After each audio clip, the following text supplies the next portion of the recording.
Hello, I'm Catherine Rowan, and I am here with my February card reading. I started doing these card readings a couple of years ago and sending them to my email list. But at the beginning of this year, I decided I would share them more widely and record a video each month and place it on YouTube. So for a bit of context, I'm a transformational coach and spiritual mentor. I mainly work with women, empowering women, helping them to reframe power. My spiritual orientation has been towards the feminine traditions, what I call the feminine traditions, meaning pre-patriarchal teachings, in particular from a particular Indian tradition, which I refer to as pictorial quantum physics, because the images of all the deities are representative of energies in the cosmos. But with that, today, I'm actually not talking about the Indian traditions, but today is the 2nd of February, and in the Celtic traditions, and as you can probably hear, I'm British. In the Celtic traditions, this day is called Imbolc, and it's actually the midpoint between the December solstice and the March, the equinox, which is the midpoint of winter in the northern hemisphere. And it is associated with the goddess Bridget. This is the goddess in her maiden form, and these traditions were earth-based, so it's symbolic that at this time, in these latitudes, we see possibly the first signs of spring. So in terms of the flowers, we see some snowdrops, some crocuses, a bit of color returns to our winter landscape. And then looking also symbolically, looking from these earth symbols into how we apply that into our own lives.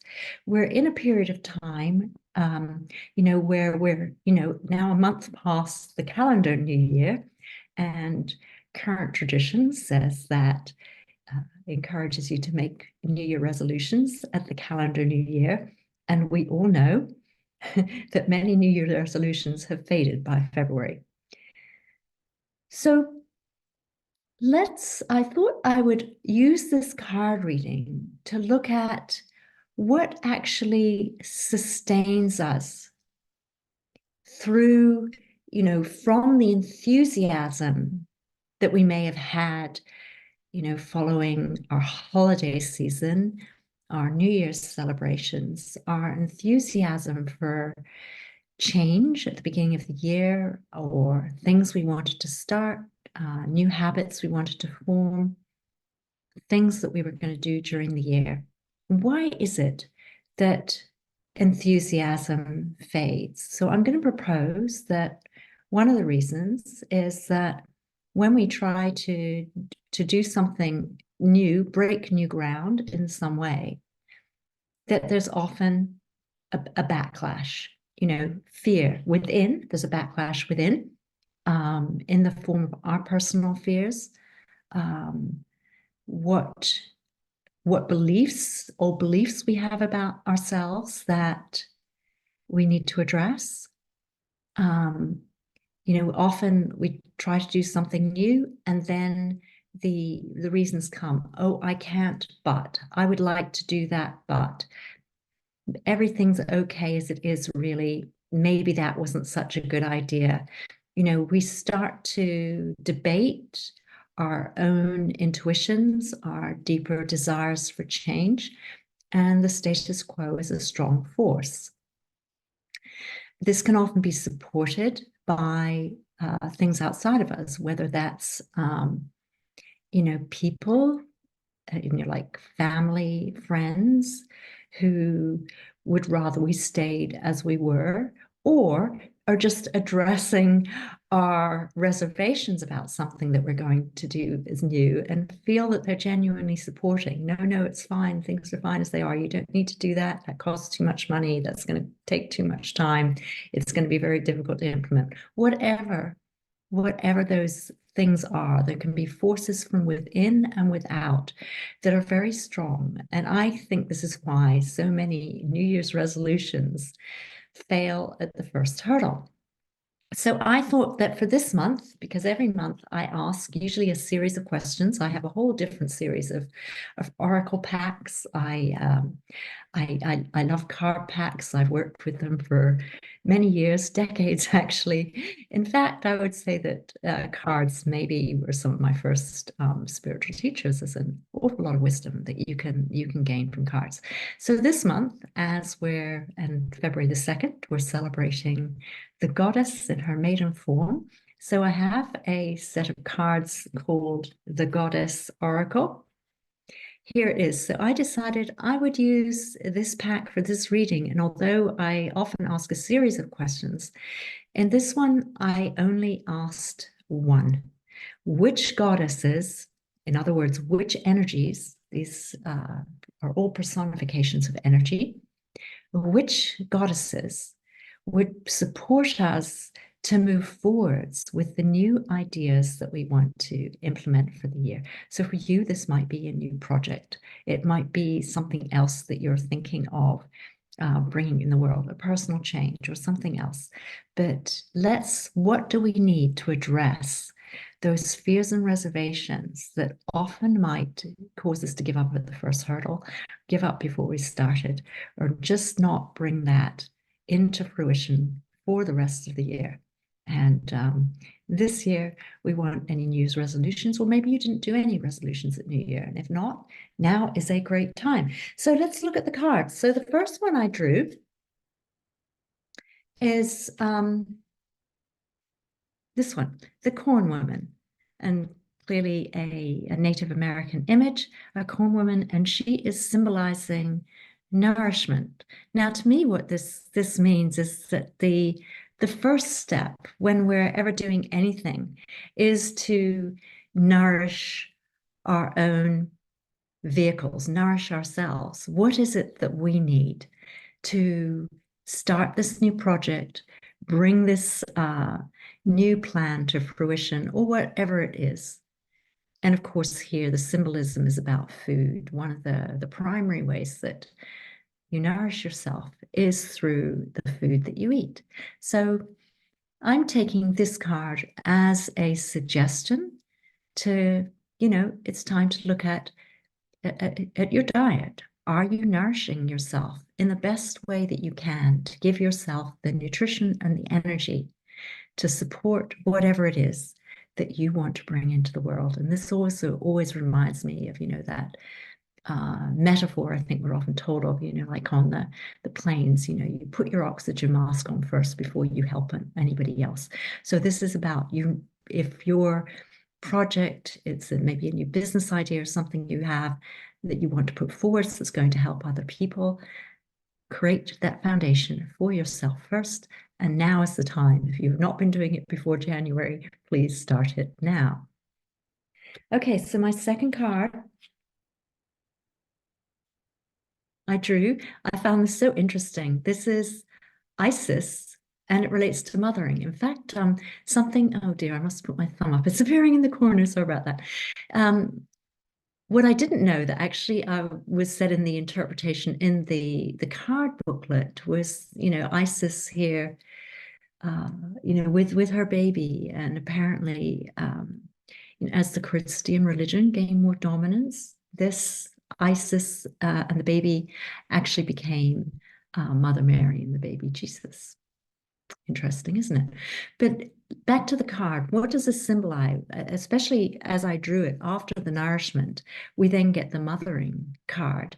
So we could say, okay, this is about, a furtherance of the nurturing, the need as adults, a continuing need, although we may be mothering our children, or, there's certain like nurturing, mothering qualities that go out, for example, to our clients.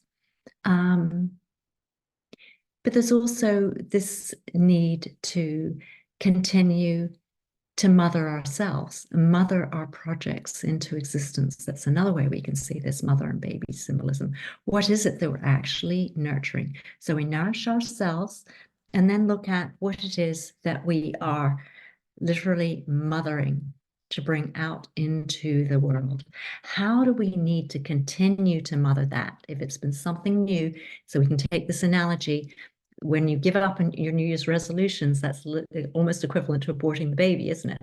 So what do we need to do to continue to nourish that baby so it can be born maybe a bit later on in the spring, or maybe it's ready for birth now? And this is going to depend person to person, depending on circumstances, depending on a whole range of things, actually. Yeah. So the third card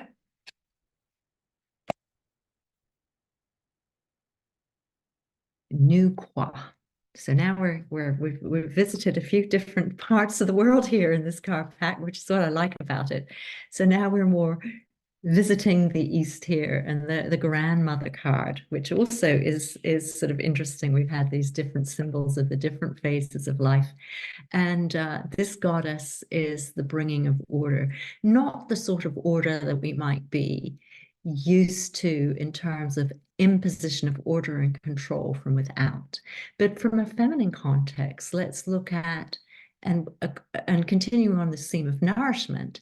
What type of order or what type of structures does this new project, this new baby, what does it actually need so that it can move out into the world? So now is the time also to consider this.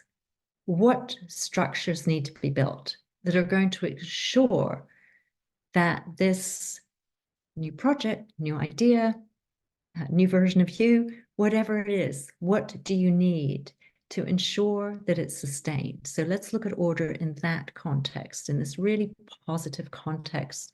The continuing of the nurturing requires some order, just like the new baby requires some sort of, routine with regard to, meals, sleeping, etc., etc.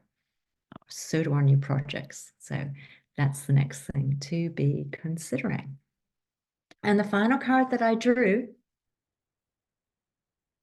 the Sphinx. And in this card pack, they're relating the Sphinx to challenge. And of course, we have this beautiful image here, the female sort of head and upper torso, the animal body, the snake tail, and then the eagle wings. So we have all of these different, the human, the animal, the reptile, the bird. So I think we can see this in many different ways. So the card here, the word here was challenge. So in thinking about it and relating it to the theme of nourishment, again, this is often when things fall down, aren't they? When the challenge appears insurmountable. And yet it's actually facing the challenges, maybe breaking those down into some smaller steps, which seem more manageable, that enables us to move through this challenge. And actually moving through the challenge is in itself nurturing, in that it enables growth, and very little comes forward without some challenge. So let's also maybe think that, at this point in the year, if there's something that you've been wondering whether it is the right direction, maybe you had a big plan or a New Year's resolution and you've tried doing some things and it's like, something's not sitting right. There's nothing wrong with that. Maybe that is a natural adjustment. Maybe that is the challenge, to adjust. Maybe as it was seen a month ago, now you've taken some steps. It's time just to change course a little bit based on new evidence that you have in front of you. So what is the challenge at the moment that perhaps needs you to break through in order to bring something into fruition and out into the world? And then I hope when you look at that challenge, you can go back through these cards You've got a challenge to surmount. Nourish yourself. What else needs nourishing? How do you need to nourish yourself? And part of that, how do you need mothering? How does this new project need mothering? What sort of structures does it need to bring it forth into the world? And then how does that help you, having passed those things, to have the courage and the confidence to move forward with this challenge? So I hope that those insights have been helpful to you. And yeah, if there's any way I might be able to help further with supporting your dreams for the year with some powerful coaching, I do a free 30-minute preliminary meeting. If you'd like to meet me, like to, discuss what you have in mind, and we can talk about how I can support you, with the tools that I have, which come from modalities like awakening coaching, tribal marketing, human design. All of these things can be so supportive in helping you to put your work out in a new way, discover more about your innate gifts, align more closely with your original energetic blueprint or your human design. Lots of love and goodbye for now.